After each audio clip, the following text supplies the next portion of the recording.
Welcome to Podkey NBA, where today it's stars, salary caps, summer league, and one very messy investigation. The league keeps asking players to make team-friendly choices, and now one of the biggest young stars actually did it. At the same time, the NBA is staring at a cap-circumvention probe that sounds stranger the deeper it goes.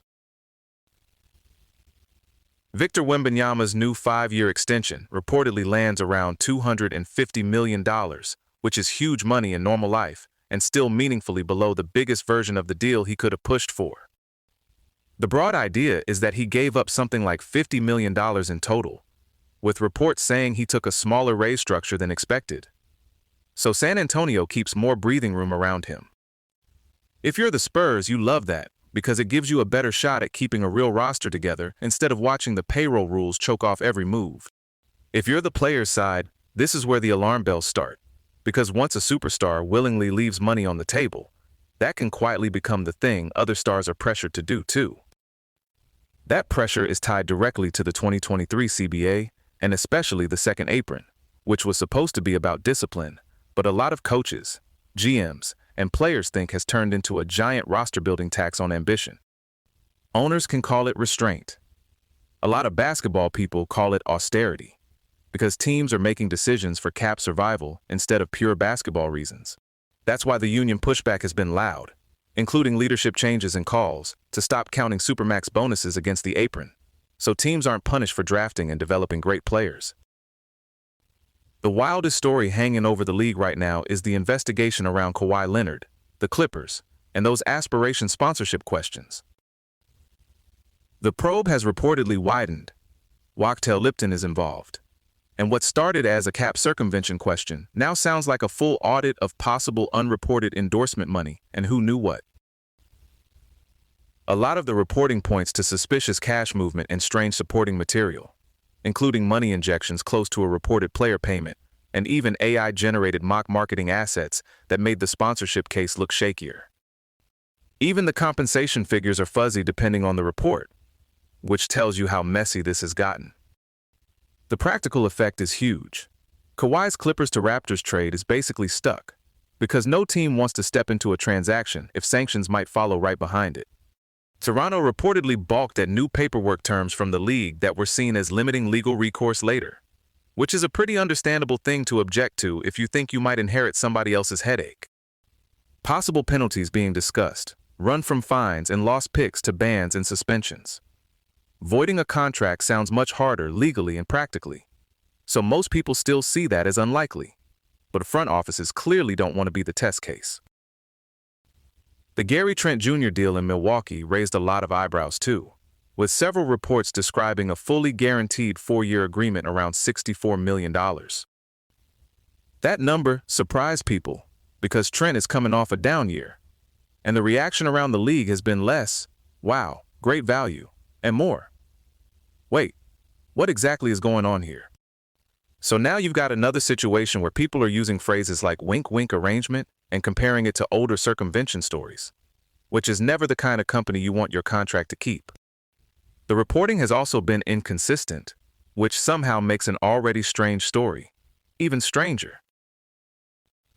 On the fun side, Caleb Wilson has been one of the Summer League headliners, including a 35-point game with 7 off-the-dribble threes, which definitely gets your attention when his earlier profile didn't really scream high-volume pull-up bomber.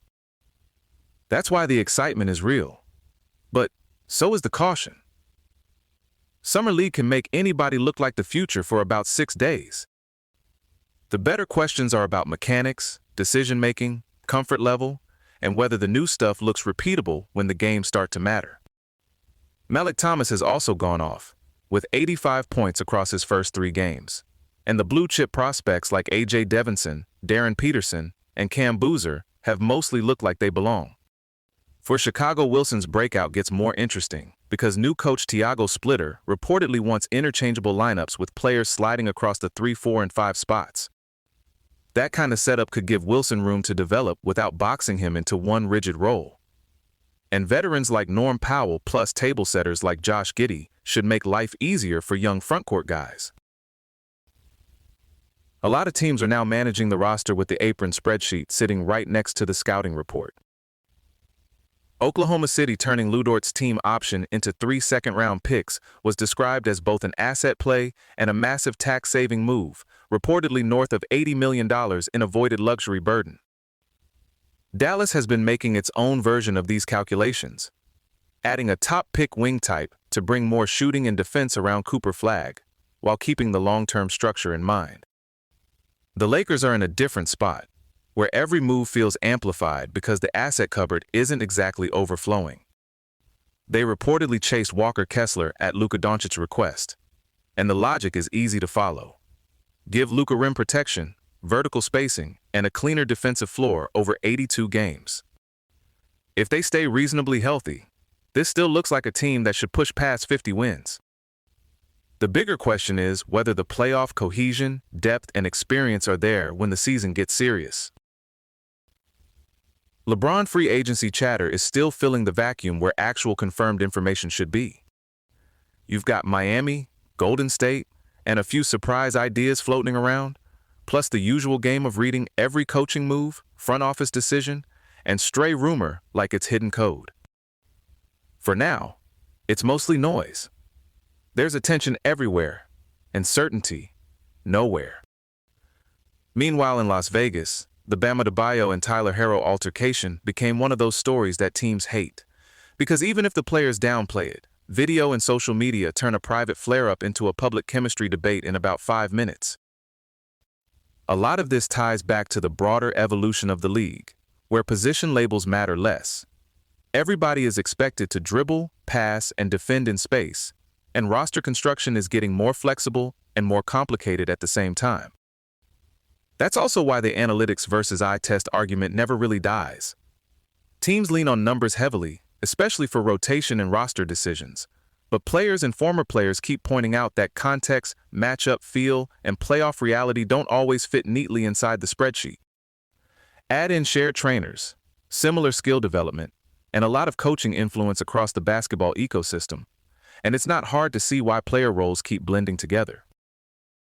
Off the court, the NBA's Europe project is moving toward a 16-team league in 2027, with permanent franchises in major cities and a few promotion spots tied to FIBA competition. That could end up reshaping the international landscape in a real way, especially if it grows into bigger cross-continent events later.